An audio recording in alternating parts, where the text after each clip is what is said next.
Just a clarification as well. I'm not here to ask help President Trump to manage my conflicts or our conflicts with the European Union. This is our matter, so we will do it. What we need is a golden age, to open a golden age of the United States-Hungarian relationship. That's the biggest help we can get from the United States. And maybe Europe too. You know, we can include Europe, but it's going to get more difficult. So inside the European Union, we will manage all of our affairs. To be the most possible humble guy, yeah? But I'm the longest-serving Prime Minister of Europe. I survived all the Prime Ministers who attacked us. And I'm sure we will survive next years as well. So we will manage our conflicts successfully. Mr. President, one question for you, Mr. President, one question for the Prime Minister. Speaking of Europe, last month you said that you would not withdraw US troops from Europe, yet 2 weeks later the Pentagon announced, decided to withdraw significant number of troops from Romania. So have you changed your mind, or the Pentagon ignored your assurance? No, they don't ignore anything that I say. What they do is we make changes. We move. It's the same number, total number, but we move people around. I happen to like the Romanian people. I think they're great people. And Pete, you may want to suggest something right there, please.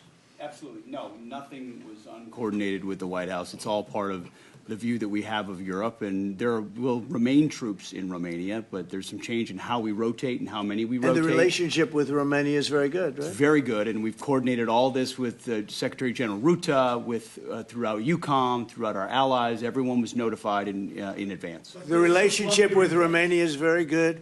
The relationship with Europe is very good.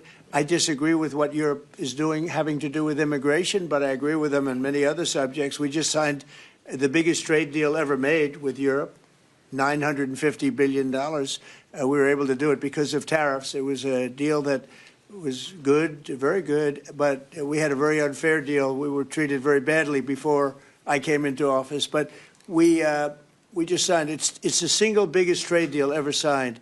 So we have a very good relationship with Europe. Yeah. What is the main dispute with the Russians which prevent the Budapest summit with Putin from taking place? The basic dispute is they just don't want to stop yet. And I think they will. I think it's taken a big toll on Russia, a big toll on both countries, obviously, but it's taken a big toll. They're losing 7,000 soldiers a week. That's a big toll.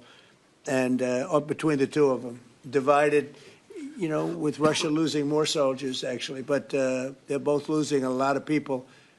And that's the primary thing that, with me, it's not economic, it's not money. In fact, we don't spend any money. We send it to NATO. They pay us for our missiles and for our military and everything else. We don't.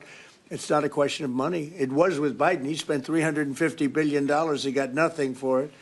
The war would have never happened. If I were president, the war would have never happened. I think you would agree with that. This war would never have happened if I were president. It's stupid that it happened. But it did happen. I inherited the war, and I think we're going to get it ended. Not too distant future. Mr. President, yes, please. So no question that if that time the name of the United States president would have been Donald Trump, there would be no war between Ukraine and Russia. That's clear. But what we are speaking about here is more than that, because without the pressure coming from the United States government, I'm speaking 2022, the Europeans would not take that hard line, what they have today on the war. Remember that big countries of Europe rejected to be involved more than just sending some, humanitarian issues. So the pressure coming from the United States to be more pro-war in Europe. So that's the fact of the history anyway. So we have to restore something which was ruined and created from here, and that's the reason why I understand absolutely the devotion of the president now to do everything to stop the war, because that would be not that deep without the previous government pressure from here. So the reason why I'm here to be as much as helpful I can to contribute to the peace efforts of the president, because that was an enormous mistake what we have done, the Western world several years ago, and we have to stop it, and it's common responsibility. Biden actually pushed for that war to happen. Okay, if you can believe it. Nobody can believe it, but it's one of those things. And now look what happened. Look what's happened to Ukraine. It's a much smaller country. A lot of people are dead. You take a look at it's a whole different world over there, and Russia has not been helped very much by that war either. They lost a tremendous number of soldiers and people. And, you know, look, that war should have been a one-week war. I don't know why it's taken. This is 4 years. Should have been 1 week. Should have been over with, but it would have never started. Should have never started. And I would have solved the problem without giving up anything. Ukraine would have remained as is. So there were tremendous mistakes long before I got there. I inherited that mess, and we're getting it solved, along with the 8 wars that we've already ended. Mr. President, What is America's interest cultivating better relations with the EU leader or not? I think I can do both. I mean, there's no reason why I can't. I get along well with the European nations. We are still a member of the European Union, so it's easy. Yeah, and by the way, he's a member in good standing, I guess, although they penalize him every once in a while. But he's a member in good standing with the European Union, so he's a member. He's a part of it. But I get along great with him, and I get along very well with them. I agree with him on immigration much more than I agree with them, but I agree with, a lot of the things in Europe he also agrees with.